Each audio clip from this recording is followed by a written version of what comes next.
You've been holding on for too long, to people, to expectations, to a version of yourself that no longer exists. And yet, somewhere inside, you already know what you cling to most tightly is often what quietly destroys your peace.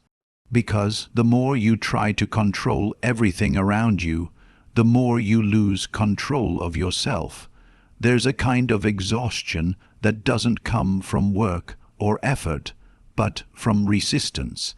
The silent tension of wanting life to move the way you demand it to. You wake up tired, not from what you've done, but from what you refuse to release.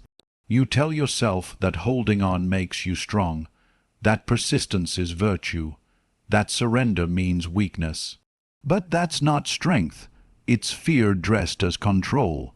When the Stoics spoke about freedom, they never meant it in the physical sense. They spoke of the inner kind, the one born from detachment. Marcus Aurelius once reflected, "The nearer a man comes to a calm mind, the closer he is to strength." This is the paradox. You become unbreakable only when you stop trying to control everything. Letting go doesn't mean you no longer care. It means you finally understand what you can and cannot control. It means you stop fighting the current and start learning to move with it. Imagine standing in a river holding a heavy stone. The longer you grip it, the more it drags you under. But the moment you let it go, it sinks and you rise. That's what letting go does. It doesn't erase your pain. It just returns your power to where it belongs inside you. In a world obsessed with control, detachment feels like rebellion. Yet it is the purest form of discipline, because the strongest mind is not the one that dominates, it's the one that accepts. Today, everyone talks about ambition, success, and hustle, but few talk about peace. Few talk about the art of release. You think you're chasing success, but often you're just running from silence. You fear stillness because stillness makes you confront what you've buried. Letting go is not passive, it's not defeat. It's the active art of peace, of choosing presence over control, clarity over chaos. And once you master this art, something begins to shift. You start to feel lighter, not because life is easier, but because you've stopped resisting it. You begin to see how much time you've spent gripping things that were already gone. Moments, people, memories, opportunities. You start realizing that every ending you fought was only clearing space for a new beginning. This is where the journey begins, not in achieving, not in controlling, but in releasing. To let go is to return to balance, to choose flow over force, to realize that what's meant for you doesn't need to be gripped. It will stay because it belongs. You can't build inner strength while clinging to what breaks you. You can't find clarity while drowning in attachment. You let go not because you've lost hope, but because you've finally understood that peace was never outside of you. It was only waiting for space. And in that space, when you finally stop fighting the weight of what's gone, you rise. That's when you become unstoppable. Letting go isn't something the modern world celebrates. We glorify holding on. We tell stories of persistence, of never quitting, of fighting until the end. But the Stoics knew a deeper kind of wisdom, one the world often forgets. You don't need to fight everything. You only need to fight what's within your control. Epictetus said, "Some things are in our control and others are not." He was not just offering advice. He was describing the foundation of freedom itself. Think about it. Every moment of frustration, anxiety, and anger in your life has one root cause: trying to control something that isn't yours to control. You can't control the weather, yet you curse the rain. You can't control how others treat you. Yet you replay their words 1,000 times in your head. You can't control the past, yet you live in it as though it still owes you closure. Letting go isn't weakness, it's emotional intelligence. It's understanding the boundaries between influence and attachment. The Stoic path teaches this balance with brutal honesty.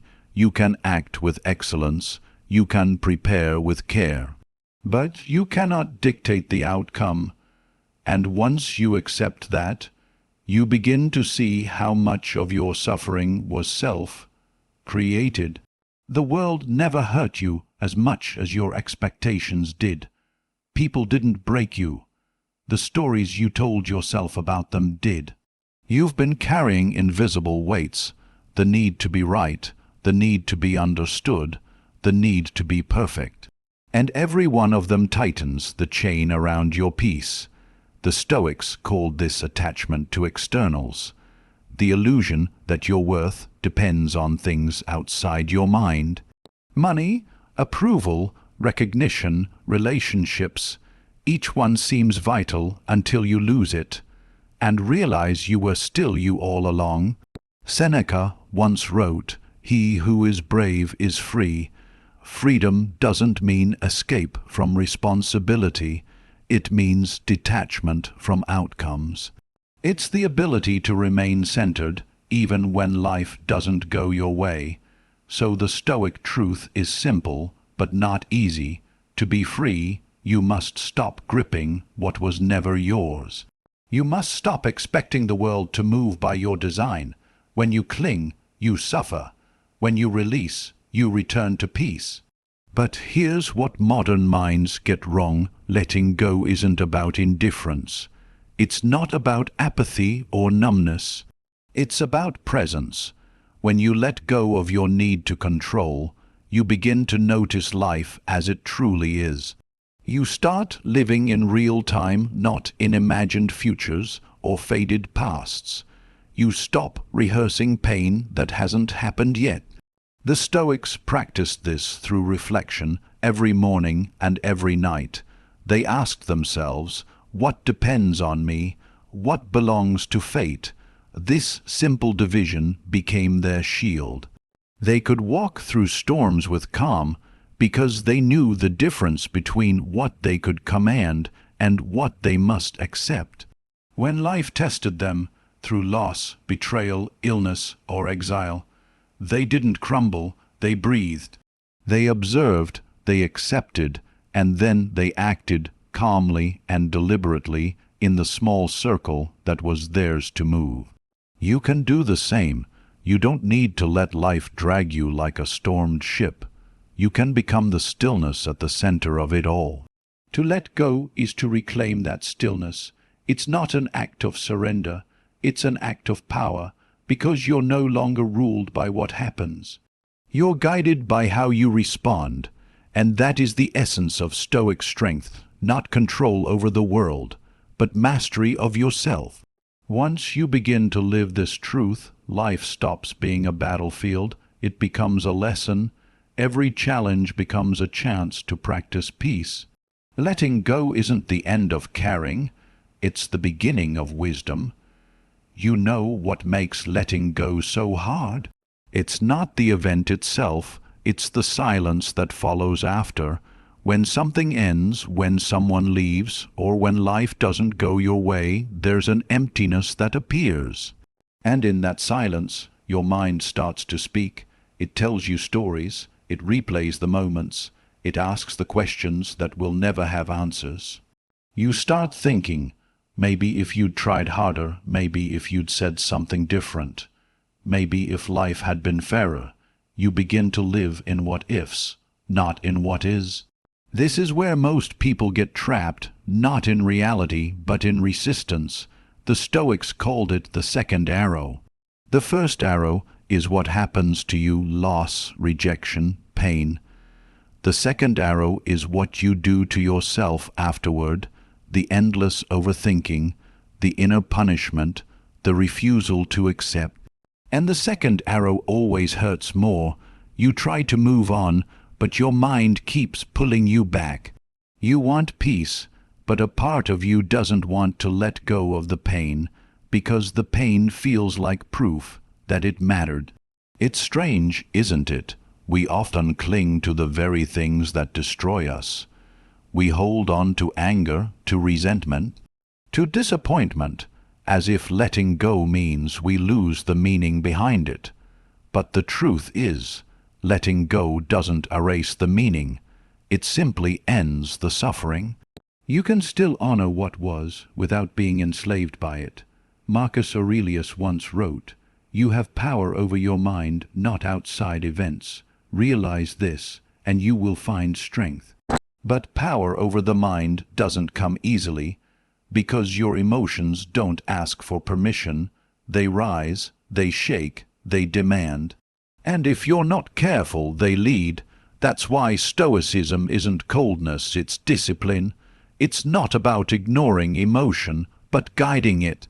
You let yourself feel deeply, but you refuse to drown. When you lose something important, you must grieve, but not forever. When someone hurts you, you must acknowledge the pain, but not live in it. When life falls apart, you must bend, but not break. That's the middle path, the space where wisdom lives.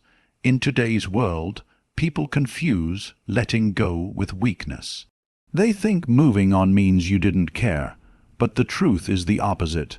It takes immense strength to look at something you loved, something you hoped for, and say, "I release you." You release it not because it didn't matter, but because you've decided your peace matters more. And that's where most people struggle. Because the ego hates release. It wants control. It wants closure. It wants to win. The ego says, "I will let go when I understand why." But peace says, "I don't need to understand. I just need to accept." Every time you resist letting go, you give your energy to the past. You feed what's already gone, and slowly your mind becomes a museum of unfinished stories. But here's the deeper truth. You don't owe the past anything. You owe yourself freedom.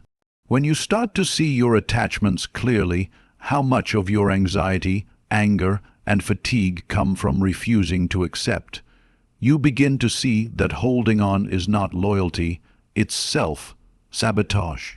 You can't heal in the same place you keep hurting yourself. You can't grow while clinging to what's gone. So you must do what few have the courage to do. Stop feeding your suffering. Stop making your peace conditional on outcomes. Stop waiting for apologies, explanations, or closure. Letting go isn't something that happens once. It's a daily decision. Every morning you wake up and say, "I release what's outside my control." Every night you remind yourself, "I return to peace."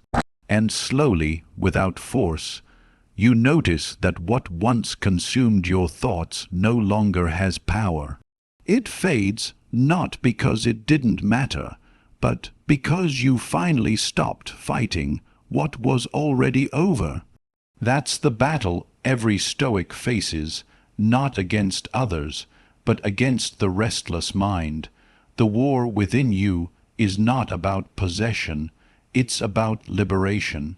And that battle is not lost when you fall, it's lost when you stop rising. So when the mind begins to cling again, remind yourself, you are not your pain. You are not your past. You are the awareness that chooses peace, even when peace feels undeserved. That's the moment of quiet victory, the kind only the wise can feel. There comes a moment when you finally get tired, not of others, but of your own thoughts. You wake up one morning and realize that the storm outside has long passed, but the one inside you still rages. You've replayed the story 100 times, you've argued with ghosts, you've built whole worlds in your head trying to make sense of something that simply is. And in that moment, you see it clearly, silently, unmistakably. The only thing keeping you in pain is you. That realization doesn't come with fireworks. It comes quietly, almost gently, like the last breath of a long battle. You stop fighting, not because you've lost, but because you understand there's nothing left to fight. You finally understand what the Stoics meant when they said, "It's not things that upset us, but our judgment about things." It's not the event that breaks you, it's your attachment to how it should have been. You thought peace would come when the world made sense. But peace begins when you stop trying to make it make sense. And suddenly there's space, a lightness in the chest, a strange, unfamiliar calm. That's the beginning of true letting go, not forced, not dramatic, not loud. Just quiet acceptance, like a leaf finally releasing from a tree, not because the tree hates it, but because the season has changed. You start to see life as movement, not possession. People come and go, moments rise and fall, emotions appear and fade. And you remain steady, still, observing. Epictetus once said, "Don't seek for things to happen as you wish, but wish for them to happen as they do." It's not surrender, it's harmony. You stop trying to control the flow of the river and simply learn to float. At first, your ego resists. It whispers, "But if I let go, won't I lose everything?" And then something inside you answers softly, "No, you'll finally stop losing yourself." You begin to understand that letting go isn't the end of the story. It's the start of a new chapter. You stop chasing what's gone, and your eyes start noticing what's here, the small, living details you used to overlook. The warmth of sunlight, the taste of coffee, the silence between words. You start noticing life again, not as a storm to survive, but as a moment to experience. That's when the transformation begins, because once your mind learns to let go of what it can't control, it naturally focuses on what it can. Your thoughts become cleaner, your emotions lighter, your actions deliberate. This is where Stoicism stops being philosophy and becomes a way of life. You begin to practice detachment not as avoidance, but as strength. You still love deeply, but without fear of loss. You still try, but without the desperation to control the outcome. You still care, but you stop clinging. Letting go becomes your new discipline, not something you do once, but something you live. Marcus Aurelius wrote, "Let go of the past, let the future take care of itself. The present alone is your task." And when you finally understand this, you realize life was never meant to be held, only experienced. So you start living with open hands. Whatever stays you cherish, whatever leaves you bless, and whatever comes next, you meet it without fear. This is the moment the world no longer controls you. The moment you stop reacting and start responding. The moment your peace is no longer dependent on circumstances. That's when you become unshakable, not because life got easier, but because you finally stopped resisting it. You don't let go to escape life, you let go to live it fully. And that's the paradox the mind never understands. The more you release, the more whole you become. The chains that held you were never outside, they were inside, made of memory and meaning, and the key to freedom was never to fix the past, but to forgive it. This is where the old you dissolves, the one who clung, who fought, who tried to control, and from the silence that follows, something new rises, calmer, clearer, free. You realize letting go was never loss, it was returning to yourself. Now that you've seen the truth of letting go, the question becomes, how do you live it? Because insight without practice fades like light on water, beautiful for a moment, gone the next. Letting go isn't a single act, it's a discipline. It's not about turning your back on the world, but about changing how you meet it. It's a daily practice of release, a quiet, unseen art that keeps your mind light and your soul calm. You start with awareness. Each morning, before the world demands your attention, take a moment to breathe. Notice the thoughts that come uninvited, worries, fears, regrets. Instead of wrestling with them, simply see them. You are the observer, not the storm. Seneca wrote, "He suffers more than necessary, who suffers before it is necessary." Your mind loves to live in two worlds that don't exist, the past and the future, but your peace lives only here, in this breath, this moment. So return to it, again and again, until it becomes your natural home.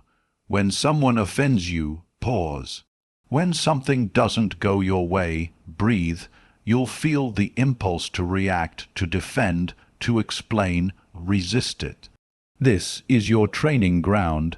Each moment of restraint builds inner strength. Each act of silence polishes your peace. Detachment doesn't mean indifference, it means mastery. You still care, but you no longer cling.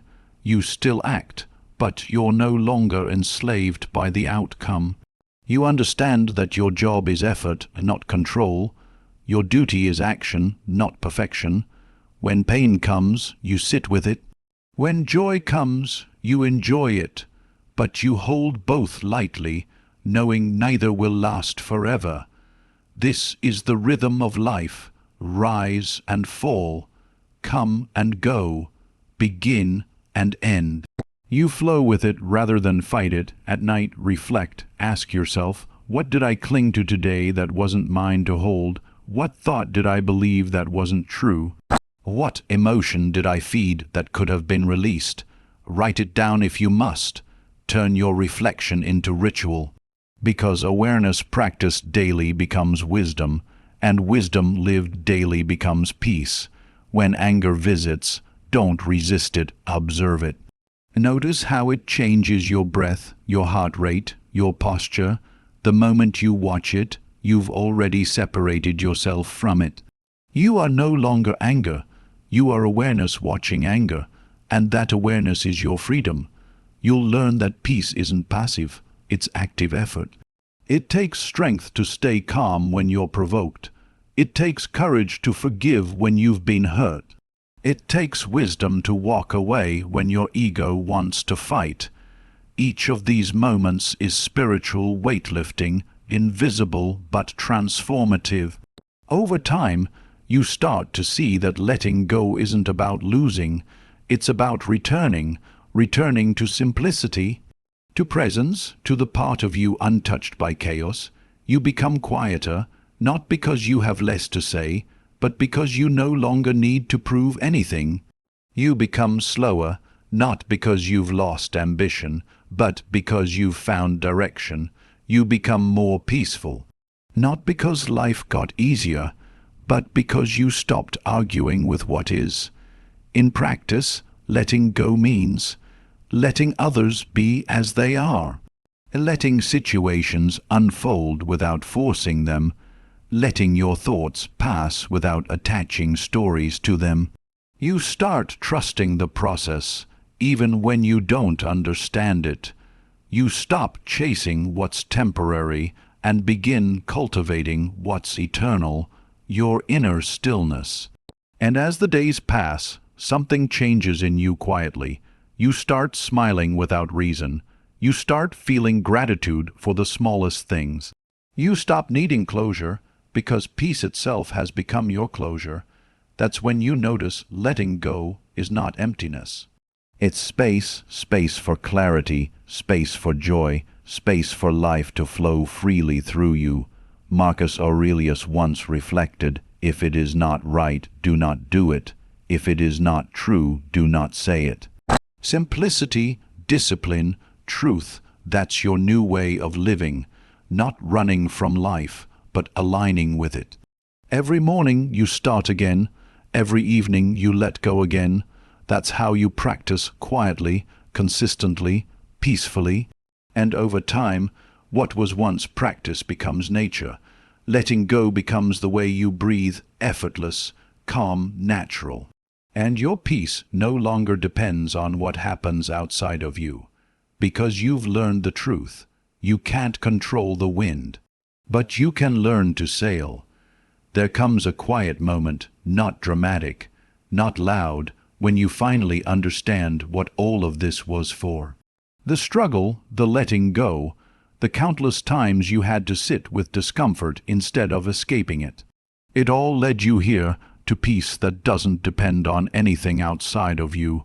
You wake up one morning and realize the people, the circumstances, the chaos, they haven't changed. But you have. Your reactions have softened. Your mind no longer races to defend or justify. You've stopped reaching for control, and in that surrender you've found freedom. The world still moves fast, but you move slowly now, deliberately. You respond instead of react. You pause instead of explode. You choose silence instead of noise. That pause, that breath, has become your sanctuary.